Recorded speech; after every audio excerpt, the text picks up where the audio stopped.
Good morning. Thank you for being patient with us, and welcome to the Indiana Adult Education Statewide webinar for March 14th, 2018. Joining us this morning is Maryland and the entire adult education team. I am Jerry Hafner. Today, 9 Career Center in Greenwood. Michelle Davis, Central 9's Adult Education Director, and her staff are here with us as well this morning. I want to share some stories with you. I shared this story at the February 23rd PDF meeting, but I know not all of you have actually seen this. The story is so uplifting and it will certainly make you smile.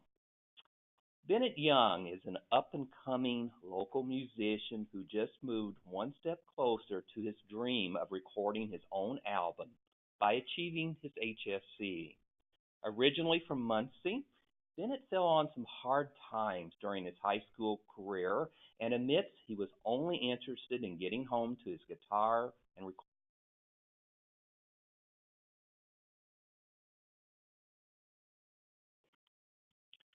Then one day, after nearly 10 years of sticking to his dream of pursuing music and becoming an accomplished Elvis and Johnny Cash impersonator, his father had a proposition for him.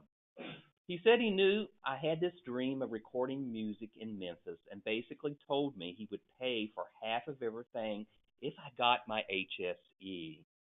So after years of traditional high school and an attempt at another high school equivalency program out of state, Bennett enrolled at the Muncie Area Career Center for adult education classes.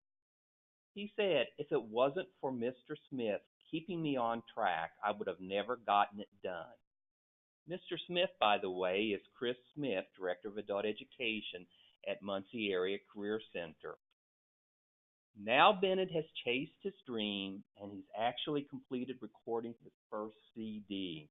He is anxiously awaiting the arrival of his first album and looking forward to a future with many more open doors ahead of him thanks to dedicated teachers in adult education.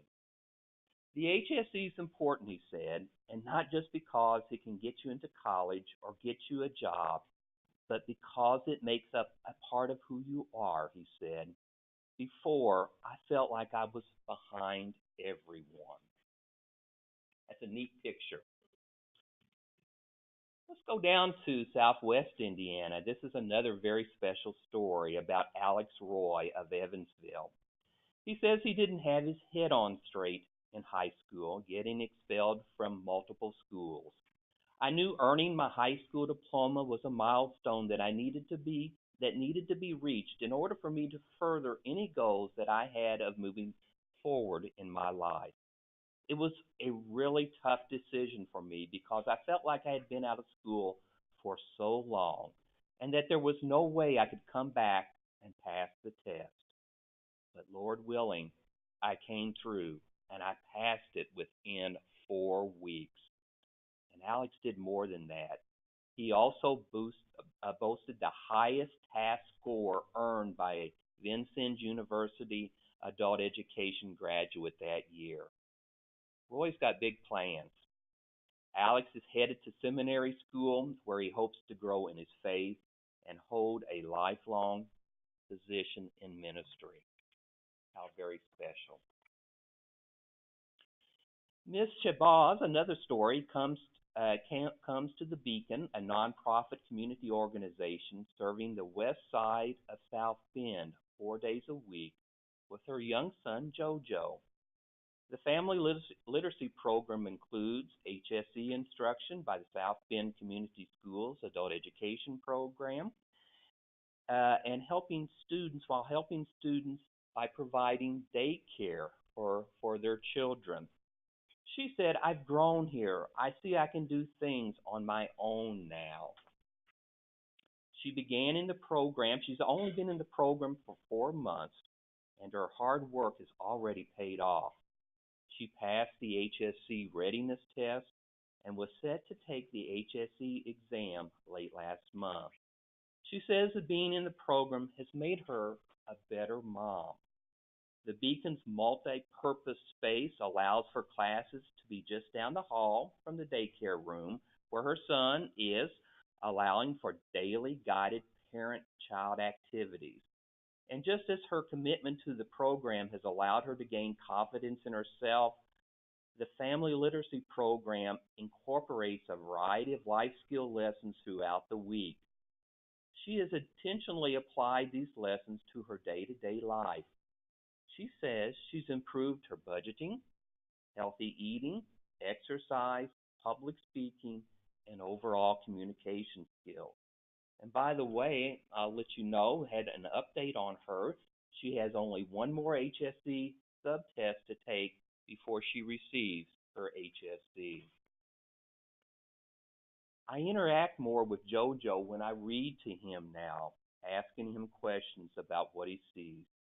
It's made him more interested in reading. Three wonderful, wonderful stories, and thank you for sharing them. Please continue to share these stories because, as we said previously, everyone has a dream, everyone has a story to tell, and please share them with us. And we're sharing these stories all across the state of Indiana. Let's switch gears to state performance and some other topics this morning. This is the state performance for NRS Table 4, Column H, which we ran last week. I ran this last Friday. The percentage achieving a measurable skill gain, Column H, last Friday was nearly 52%. That is a lot of figures on the screen. I share that with you because I promised you each statewide call that we would share our state data. You can print that off and do some comparisons with your program and the state data after this call today. But this next slide might be a little bit easier on your eyes. Look at the EFL gains for the last 3 years to where we were last week. The state goal is 60%.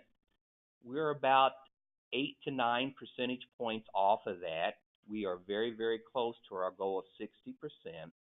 And as I indicated in last month's call, last year there was a marked decrease in the separation rate.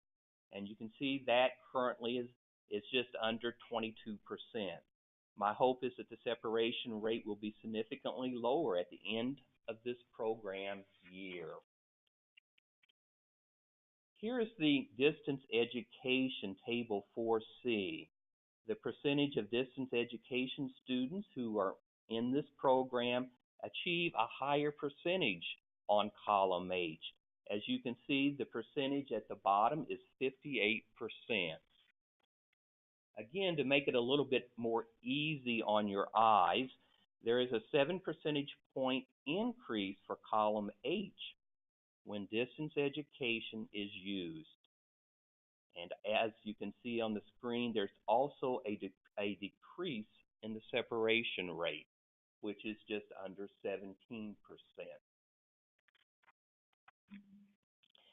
Now take a look at the breakdown between ABE and ELL, distance education students.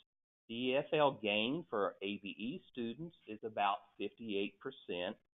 The EFL gain for ELL students is nearly 61%. When distance education is offered in conjunction with ELL instruction, the bottom line is that educational gain is impacted significantly. And we would ask, and I would ask of you, what implications does distance education have for our programs in relation to NRS Table 4, especially for ELL? The answer is very, very simple. There's much greater academic achievement for our limited proficient adults. So please think about incorporating distance education not only with your ABE students, but certainly incorporating that with our ELL students. Turning to assessment, and as a reminder, there will be a new assessment policy in place for the 2018-2019 program year. While, as I've said in previous state calls, the policy is not significantly different from the current policy, we will require that all providers use Table 11 and 12 on July 1, 2018.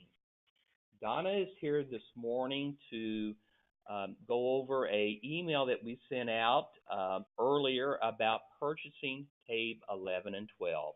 Donna? Good morning, everyone. This is Donna Lovelady, your grants coordinator. For the TABE 11 and 12, we have made an exception to the typical policy of being able to use your current year's funding for purchase of something for the following year. So in order for you to be prepared at the beginning of the new program year, which begins July 1st of 2018, all grantees will be allowed to purchase TABE 11 and 12 with this year's funding. This is an exception only for this purchase of 11 and 12 due to the changeover. We strongly encourage you to purchase only enough of the TABE materials to last for the first quarter of July through September so that you don't spend a lot of your money from this year for next year's materials. And we don't want you to run short for that amount of time. So estimate how much you will need and purchase only that. As always, with any purchase that you do with your program money, the item needs to be in hand by June 30th, 2018, because you're using this year's funds. And if you have any questions about that, please feel free to email me. Back to Jerry. Thank you, Donna. We're now going to turn to another topic, Skill Up Indiana, and Nancy is here this morning to tell us about some opportunities. Nancy? Hello, everyone. Partners in Region 8 joined together to plan 4 sessions for adult education students on skilling up for a better job. Resources were pulled together to cover transportation of students, computer access, refreshments, and marketing materials.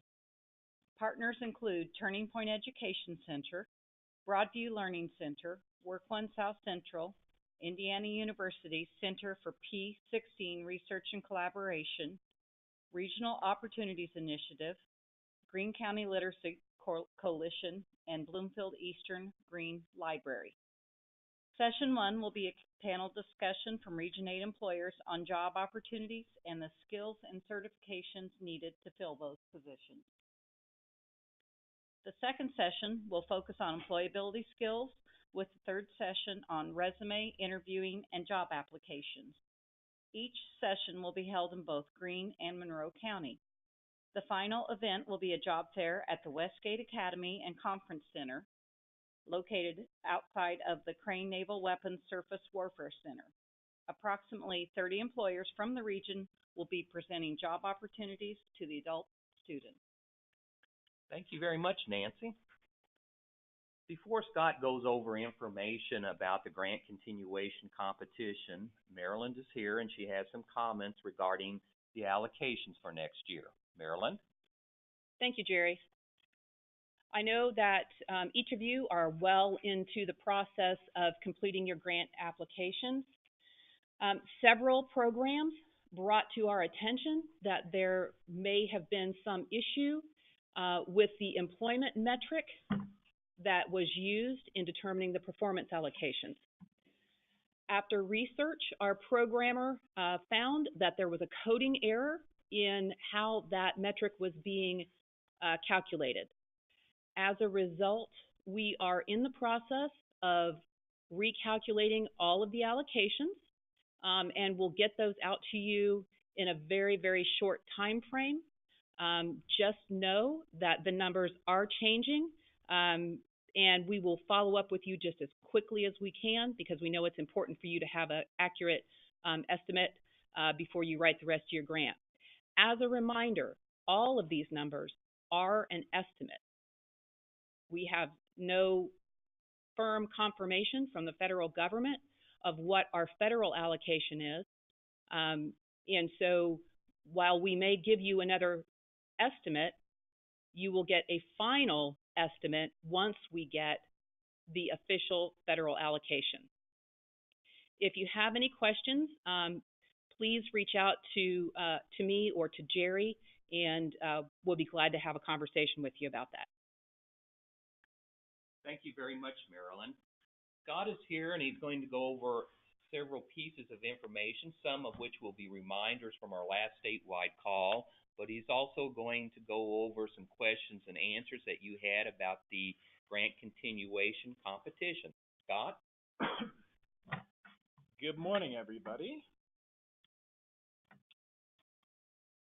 So I'm going to talk a little bit, as Jerry said, about the grant continuation and grant competition. A lot of this is going to be a reminder for people, and as you may be aware, the grant continuation FAQ was released last week. We'll go over some of those answers and some of those questions that appear on that FAQ. So you can find that FAQ, by the way. We did send out an email with that FAQ and the answers, but you can also find it with the grant materials on Amplify AE. It should be up there now. And as you can see, we actually have the link to the grant materials where you can find the FAQ right here. Okay, so let's get started. Just as a reminder to everyone, even though this is a continuation grant, organizations that received grant awards last year as part of the 2017-2018 AE and IELCE RFA process are not guaranteed funding as a result of this grant competition. And this applies to all three sources of funding that we are offering as part of this grant continuation, which include adult education funds, integrated education and training funds, or IET funds, and the new workforce education initiative funds. So as a reminder, I've got the timeline here for you. The first 2/3 of this has already passed. So we issued the RFA on February 9th. Your RFA questions were due by Monday on February 26th. We have now released the FAQ with the answers to those questions that you submitted. Again, we sent that out in an email, and you can find the FAQ with the rest of the grant materials on Amplify AE. The submission deadline for these grants is going to be on April 2nd, Monday, April 2nd. Very important. If you do not have your application in by April 2nd, I encourage you to read through the RFA materials. April 2nd is a hard deadline unless you get pre-written authorization from DWD for some reason, which it would have to be an extraordinary reason to turn it in after that. And you should expect award decisions on early May 2018. So, demonstrated effectiveness. Demonstrated effectiveness is a requirement for us to use in ascertaining whether or not a program receives WIOA funding. In WIOA comes directly from WIOA Title II. So just like last year, we will be looking at your program's demonstrated effectiveness at providing adult educational literacy activities to eligible individuals. That's going to be consideration 3 on the application documentation that you guys are going to be turning into us.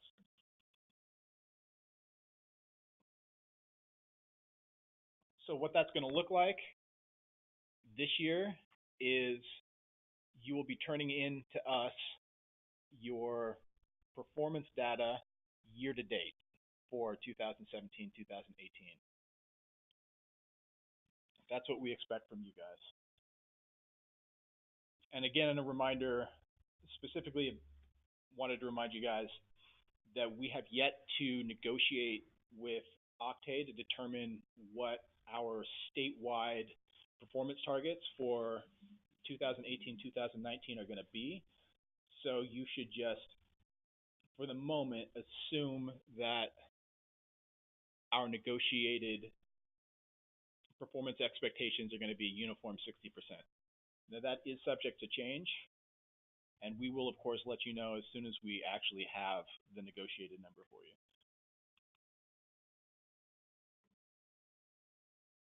So let's talk about IET funding. So 20% of the funds that are going to be awarded as part of this grant continuation are going to be specifically for providing integrated education and training. Importantly, just to remind you guys, this is open to all programs who are awarded funds in last year's grant, regardless of whether or not you received IET funds last year or not. You can apply for IET funds this year. Programs that did receive IET funds in 2017 and 2018 are not necessarily guaranteed IET funding as a result of this grant competition, however.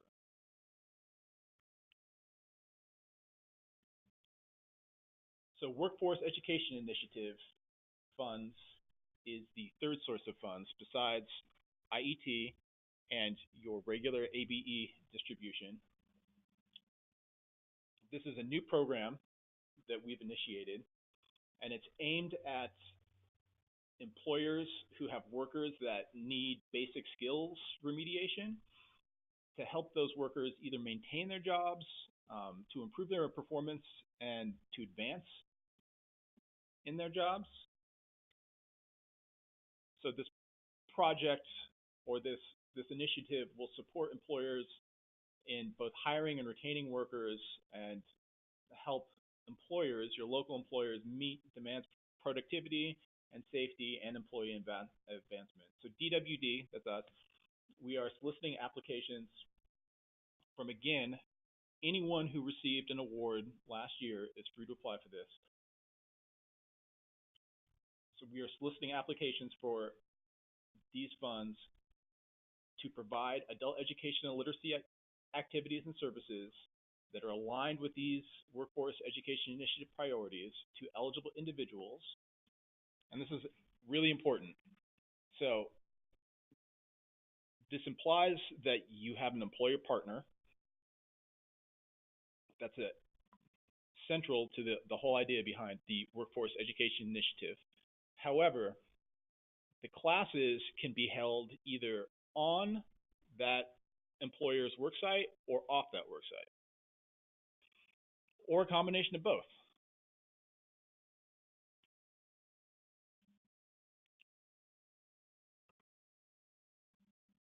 So a reminder about IELCE. So that's the other grant continuation we're doing besides ABE. The IELCE continuation grant is open only to programs who received an IELCE grant in 2017 and 2018.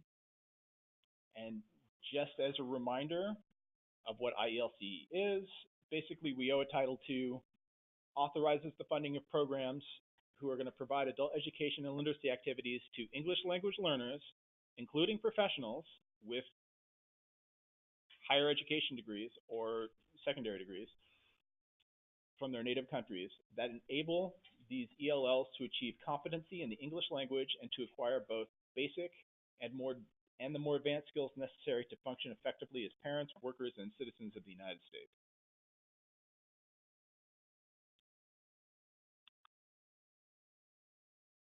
So let's talk about some of the questions that the program sent in to us for the FAQ. A lot of these questions we received more than once, and we're going to go over some of those right now for you guys, because if more than one program is asking these questions as part of the FAQ, I imagine that there are even more who this might have been in the back of your head, but it didn't make it to the FAQ submission. So the first question that we're going to go over is we got a lot of questions about what kind of funds can be used to pay for jail programs in pay year 2018, 2019. So you are always free to use your regular ABE funds to have classes in the jail environment. You can also use, importantly, and we have programs out there who are doing this already, you can use IET funds to offer IET classes in the jail environment. If you haven't already, though, this would mean that your program would have to develop a curriculum that includes basic skills remediation, or regular ABE, workforce prep, so what in the past we considered soft skills, and workforce training that leads to an industry recognized credential. And all of this has to be provided simultaneously and contextually for jail inmates. And keep in mind that if your program does apply for IET funding and is awarded IET funding, you cannot actually use those funds until you have an approved IET course.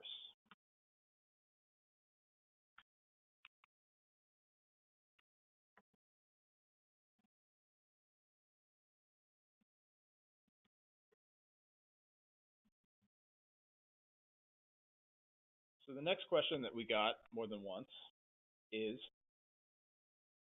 should a program that is applying for IET funds or for Workforce Education Initiative funds, or both, fill out the IET and the Workforce Education Initiative sections of the itemized budget attachment, even if that funding is not guaranteed? The short answer to that is yes. So you should assume, and this goes for your anytime that you're completing a grant, at least for us, you should assume that when you're filling out your itemized budget, you should assume that you are going to be awarded everything that you are asking for. Because part of the competitive process relies on us reviewing how your programs intend to spend your awards if you were to get them. So to sum up, yeah, if you're going to apply for IET or WEI funds, go ahead and just assume in your grant application that you're going to be awarded those funds and fill out your itemized budget as if you will receive those funds.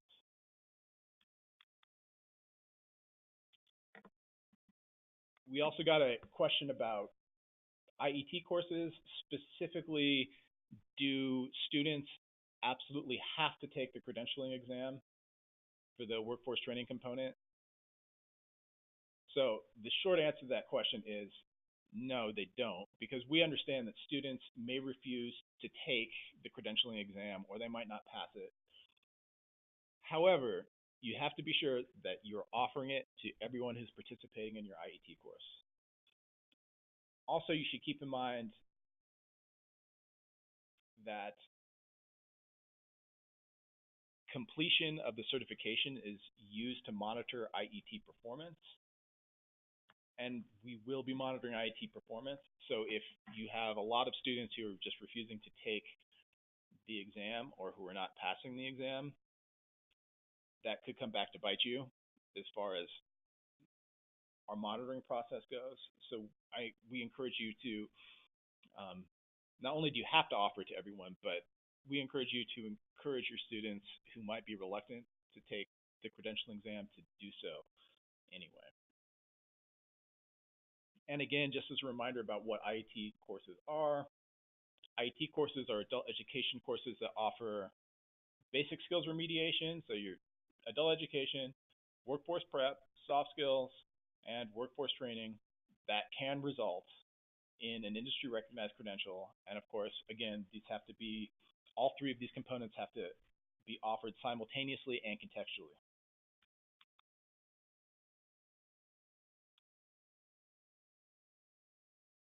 I think we got this question about 4 times. So if a program applies for and receives either IET funds or Workforce Education Initiative funds, can those funds be used to cover a program's administrative costs?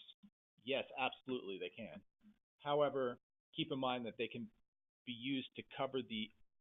only be used to cover the administrative costs associated with the integrated education and training courses or programs and the Workforce Education Initiative courses.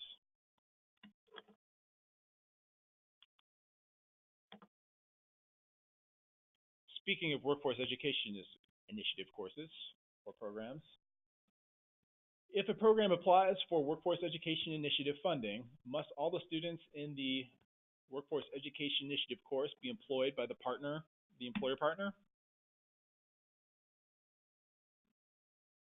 Well, while it might be difficult for a program to arrange for non-employees to take workforce education initiative classes if those classes are located at a workplace, there are a number of situations where WEI program courses could be offered to non-employer partner employees or people who are not employed by the employer partner. For example, if you hold the class off campus, it could easily be arranged so that non-employee students can also participate in that course. Another scenario would be if you have an employer partnership or you develop an employer partnership where the employer agrees to hire completers of a workforce education initiative funded course, then in that case, everyone in the course would not yet be a employee of your employer partner. So the short answer is yes, you can have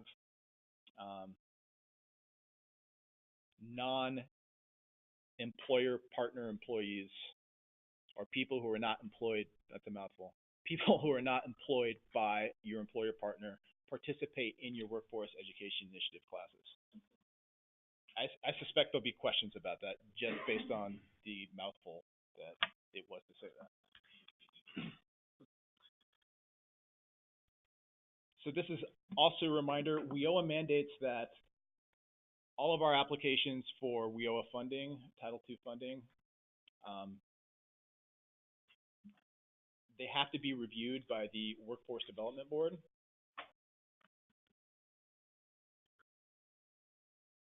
And they're going to be reviewed for alignment with the WDB local plans. We did this with the last year's RFA, and we're doing it again this year. So you guys will turn in your applications to us. You don't need to do anything. You turn in your applications to us by April 2nd, then we will send them to the WDBs for the local review. The WDs will review them, and they will send recommendations to us. At that point, a program may, it did not happen last year, but it could happen, may be asked to revise their application based on the feedback that we receive from the WDB. And also, I'm seeing the note here at the bottom. So also keep in mind for the programs out there who are applying for funding or who serve multiple regions, your applications will actually have to be reviewed by multiple WDBs. So if you have any other questions,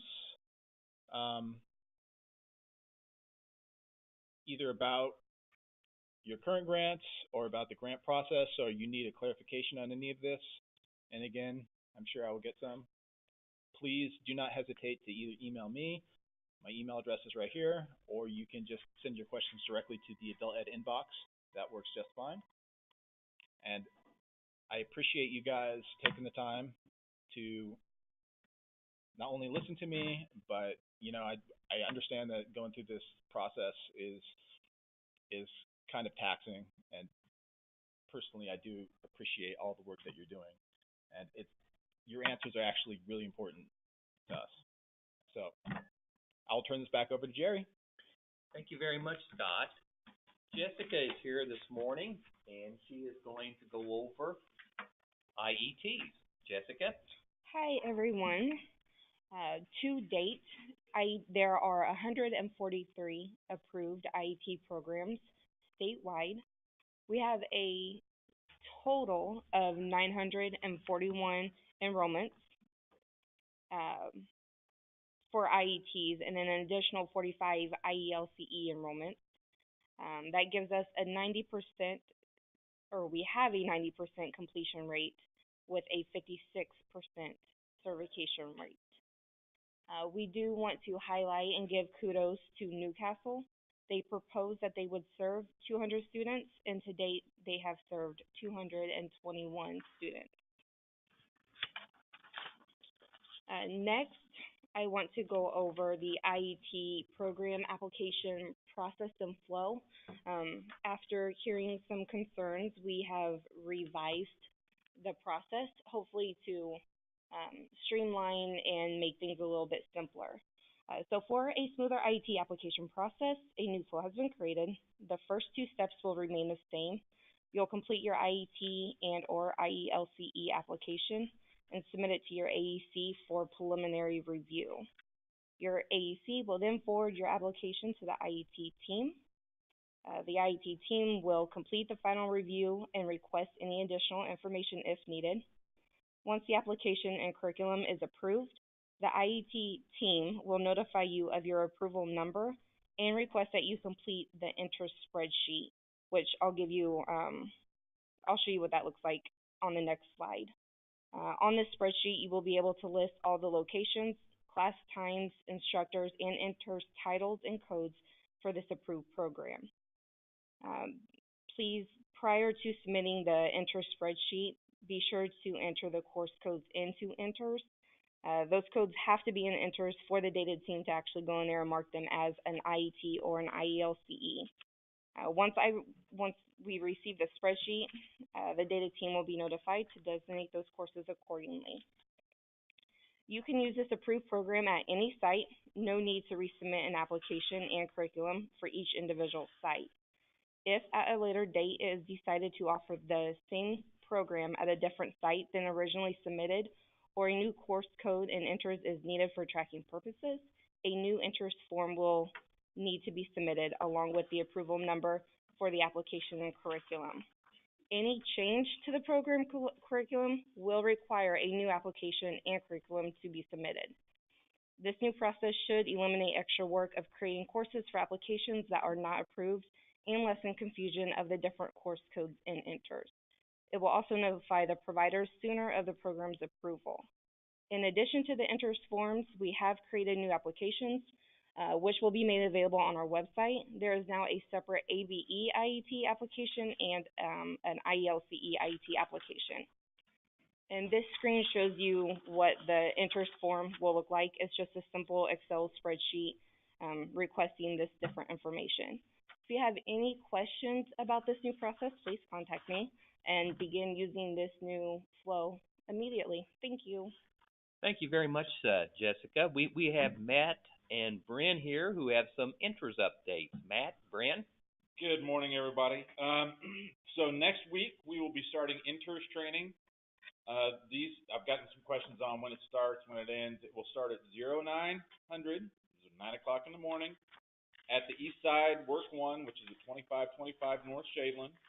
Plan on it lasting until 3 p.m. Also know that I will not have email accessible while I'm doing the training, nor will I be on BOMGAR, so Bryn will be the only one providing BOMGAR.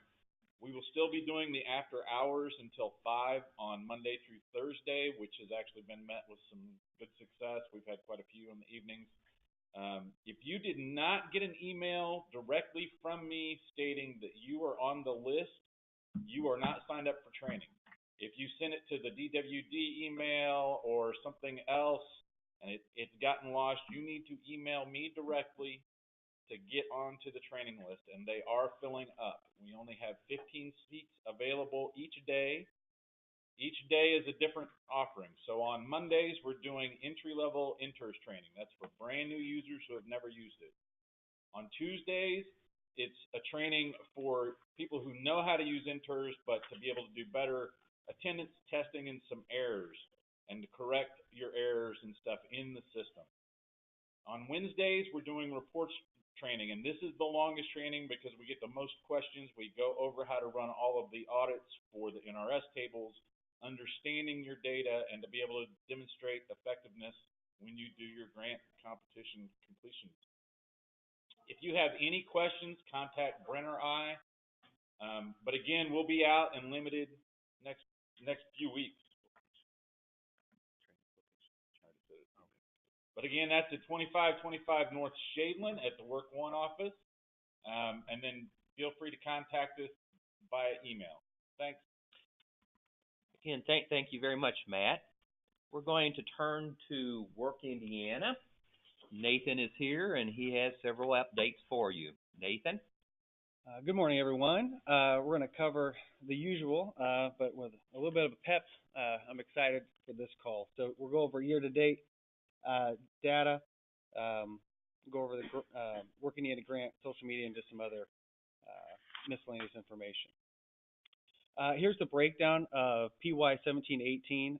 This was as of Monday before noon. So the data is only as accurate as what you put in and also when I pull it. So if there's a discrepancy of a few here or there, that would be the reason for that. So to date, we have a total enrollment of 852. We have 434 completions at an 86% completion rate, 356 certifications at an 82% certification rate. We still have 30 students listed as still enrolled for PY 2016-17. If you have those, I put this on the call last couple times. I'm going to be reaching out to you to see what are the specifics on those students, because as of this point, there should be no one still enrolled in PY 16-17. So as I mentioned, every statewide call, Work Indiana has the goal of serving 1,800 students through December of 2018. And as we move through this program year, Work Indiana at this point, if we add up all the students where we should be, is about 1,206, and we have 852 enrolled. However, we are continuing to close the gap. In January, we were about 525 students below the goal. February was 417, and now we're only 354. So keep up the great work on that. If we look at comparing PY16 through March 10th to this year, we can see again that we're closing the gap. A quick side note, as we're all aware that we've had more than one Work Indiana grant competition, so some of these are changing a little bit. If you see those numbers and they're not exactly percentage point wise on there, that's the reason for that. But again, we're moving in the right direction. We're beating our goal of last year, which is great, especially with the expansion of the grantees. So here's the big news. So if we look at Indiana, Work Indiana from inception, we've got our total enrollments up there, but as you can see, we have officially hit 5,000 completions and 4,000 certifications.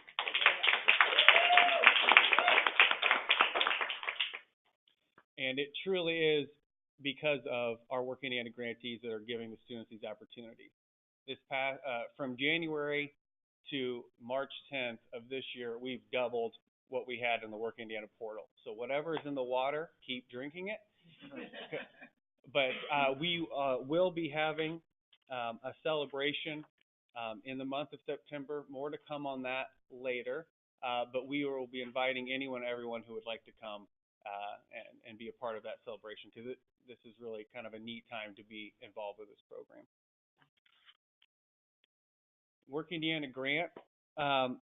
So Work Indiana grant will be required for all first round Work Indiana grantees. If you received a grant during the second round of competition, you do not need to apply for this. The grant timeline will be April 9th will be the release date. Submission deadline May 21st, and your grant decisions and award letters will be June 4th. We've ensured that this grant will be released after the ABE grant deadline, and we're also gave you 2 additional weeks this year to get that done. Jessica and I will also be available during IAACE conference to speak with potential grantees and answer any questions you have if you will be there. And if not, feel free to reach out to Jessica or myself with any questions you may have. I'm only going to briefly touch on this because this is an exact copy slide, but it's because we're starting our Work Indiana Twitter. I actually recently got access on my work computer, so now we can really start doing it. That was a process. I believe I was told to only use it for good, too. That's an exact quote. So long story short, we will be posting current trainings you're running, future trainings that you have coming up, any student success stories, staff highlights, and just to edge Jerry out a little bit, I don't need that much information because it's Twitter, so I'm limited to what I can put on there. So feel free to email me anything. Let me know. Follow us. Our handle is @WorkIndiana. We'll be happy to retweet anything you have if you have a social media account. And I'd love to get this thing going and rolling and see where it can go. Finally, reminder, your data is due the 10th of each month. You all were excellent this month with getting that in, and it was pretty cool to watch those roll in. I was waiting as long as I could to make sure we hit that 5,000 completion and 4,000 certification. If you have any suggestions for new certifications, please reach out to Jessica and I. We would love to know about them, what's going on in your area. Jessica's constantly working on finding new ones and getting them approved, but if you've got ideas, we'd love to hear them. And Jessica and I, as well, are continuing to reach out to grantees to schedule visits. We've hit a lot of them recently, and if we haven't made it to you, you'll be hearing from us soon, and we'll love to get out there. And again, use that social media to promote what you're doing. Thank you. Thank you very much, Nathan. That was the best report that you've ever given. Thank you. Wow. Let's turn to professional development, and hopefully Marva will have a great report as well. No pressure or anything. No pressure whatsoever. Marva? Good morning, everybody. We want to kind of start off with thanking our PD Facilitator Network for the work that they've done this year. We were late getting started, but the PD facilitators have pushed our performance forward, and they are responsible, I think, in good part for the performance of where we are right now in the year. I know when I looked at the performance and Jerry looked at the performance a few days ago, we were worried because it might be stagnant. But as I'm reading the PDF monthly reports, I'm realizing that end of February, 1st of March was a big enrollment period, so those people haven't shown up yet. So I'm not worried. We'll get to 60 in large part to them, thanks to them. We did a survey and got some feedback at a set of February meetings that we held with the PDF and the directors. And this is some of the feedback that we got about the PDF network, that there was better communication within the program. Teachers are talking to each other, directors are talking to teachers, and there's just a better lines of communication. And again, these are some of the things. The insight into the data and understanding the data has probably been the biggest thing the PDFs have been responsible for, is having our teachers understand what their responsibilities are and what the expectations are on Table 4 as it relates to the data. And we sort of assume everybody knew that and found out that that was not the case. So the PDFs have been responsible for driving that point home. There have been a lot of changes in formal processes, communication, student follow-up. As a result of the PDF network, all teachers are looking now at the TABE, looking at how they move a student from one level to another, and that it's about getting it right. And they're putting processes in place. We talked about continuous improvement and how you have to plan something, and then you have to implement it, and then you have to collect data on it and study the data, and then act on that data again and replan, and they've been doing that quite nicely. Some of the improvements with the PDF network, how do I offer PD to my peers? That was one of their questions, establishing that piece. And some of these are improvements that they want to see, and also some barriers. There have been barriers. There's always barriers. So they identified that teachers understanding the importance of post-testing, and I will stress right now, post-test, post-test, post-test. We're getting ready to go into spring breaks. Sometimes we lose students during spring break. So if they're close to being ready, you know you can always fill out a waiver on a student before the 40 hours. You don't have to wait if they're ready. Um, so I think that the budgets and the IET process listed as barriers are probably more individual program issues, and we are addressing them. I do have a couple other things that I want to tell everybody, and that is that we have the teacher handbook and an administrator's handbook that are being revised right now and should be available electronically by IAACE. Hopefully, we'll make that announcement to you at IAACE. So there'll be updates in policy. Some people have been asking for those, and they are gonna be done. We have another ESL Pro training that's going to take place in South Bend on March the 23rd and April the 13th. It's a 2-day training. Contact me or Dan if you are interested in that. We are tentatively scheduled to have an evidence-based reading training on May the 4th in southern Indiana, probably Vincennes. And again, contact Dan or I, and we'll send out a notice as soon as that date is confirmed. I think that we had another ESL Pro training that's in the process right now at Warren Central, and the first training for that was March the 2nd, and the second one is April the 6th.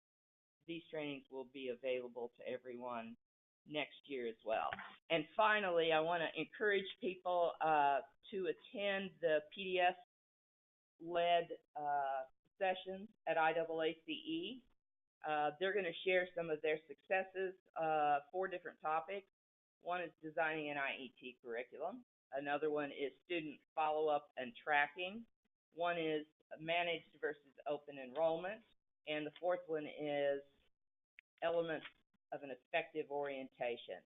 So these are PDFs and directors that are going to share with you some of the things that they've implemented as a change this year as a part of their PD plan that worked.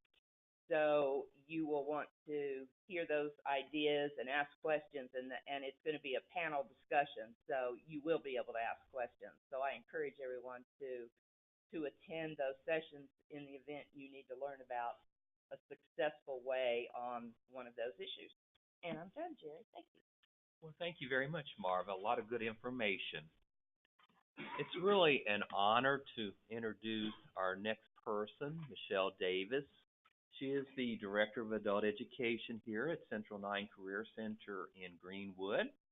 She is IAACE's President-elect and your conference chair for our French Lick Conference next month. Michelle, you've got a lot of information. I do. Take it away. Thank you, Jerry. Good morning. The IAACE board members and DWD have partnered again and have been working extremely hard on the 2018 Teamwork Makes the Dream Work IAACE conference. We are exactly 6 weeks away from experiencing a great time with fellow adult ed colleagues from across the state. The conference has changed things up a bit this year, and I want to make sure you are aware of the changes so that you have every opportunity to network, to share, and to learn. The Teamwork Makes the Dream Work conference will kick off at 10 a.m. on Wednesday, April 25th, with an empathy workshop with our keynote, who is Tamara Christensen. Lunch will be provided on Wednesday and followed by some sessions. Wednesday evening, IAACE is hosting a slideshow karaoke event with drink tickets and a slider mac and cheese bar for supper.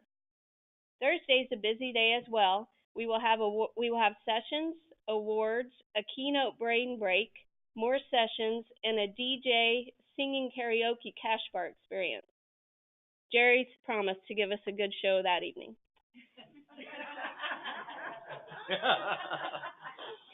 Friday will begin with the annual IAACE meeting, along with more sessions and another keynote brain break.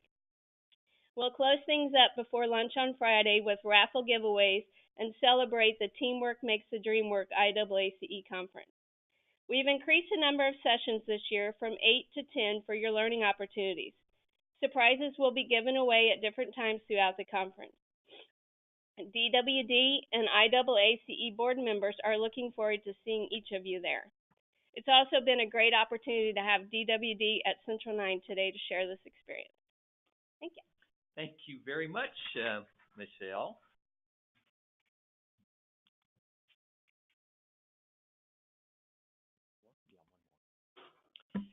Well, again, thank you. We've been going for about an hour now, but thank you for joining us this morning. And Michelle, thank you very much for hosting our team as well as bringing in your staff members as well this morning.